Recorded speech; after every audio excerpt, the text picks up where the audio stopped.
నేను చెప్పే విషయాన్ని అర్థం చేసుకుంటే మీకు ఉపయోగపడుతుంది. ప్రతి తల్లిదండ్రులు కూడా పిల్లల విషయంలో చేసే తప్పులు చెప్తాను వినండి.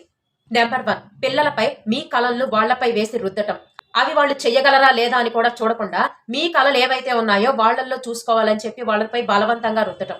ఇంకా రెండవది, వాళ్ళు ఎంత చదివినా సరే మార్కులతోనే వాళ్ళ విలువను మీరు కొలుస్తూ ఉంటారు. అంటే మార్కుల బట్టే వాళ్ళకు విలువిస్తారు మీరు. నెంబర్ 3, మేము ఎన్ని త్యాగాలు చేశాం నీకోసం అది చేశాం ఇది చేశాం అని పిల్లల ముందు మాటి మాటికి త్యాగాల గురించి చెప్పుకుంటూ పోవడం. నెంబర్ 4, పిల్లలు ఏదైనా తప్పు చేసినా పొరపాటు చేసినా కూడా వాళ్ళని వెంటనే శిక్షించేయటం. అది తప్పు అని తెలిసింది వెంటనే శిక్షిస్తారు. మాట్లాడండి, వాళ్ళతో కొంచెం సేపు మాట్లాడండి, అది అసలు ఎందుకు చేశారో అడగండి, కనుక్కోండి. తర్వాత శిక్షించాలో ఏం చెయ్యాలో ఆలోచించండి. తప్పు చేస్తే చెప్పొద్దు శిక్షించొద్దు అని నేను అనను, కానీ వెంటనే ఇమీడియట్ గా తప్పు జరిగింది అనగానే వాళ్లకు శిక్ష వెయ్యకండి. కొంచెం వాళ్ళని అర్థం చేసుకోవడానికి ప్రయత్నించండి.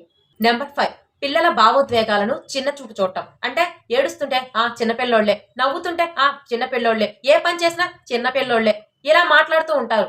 ప్రతి దానికి అర్థం ఉంటుంది. ఈ చిన్న తప్పే రేపటి పెద్ద తప్పు అవ్వచ్చు. ఈ చిన్న బాధ్యత లేకపోవటమే రేపది వాళ్ళకు బాధ్యతే లేకుండా చేయొచ్చు.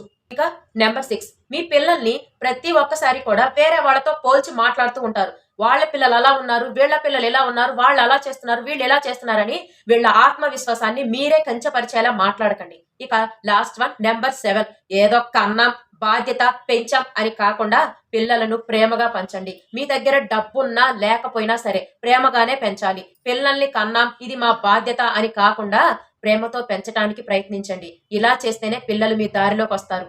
వాళ్ళ మనసును కూడా అర్థం చేసుకోండి. ఈ విషయంలో మీకేదైనా తప్పుగా ఉంటే నన్ను క్షమించండి.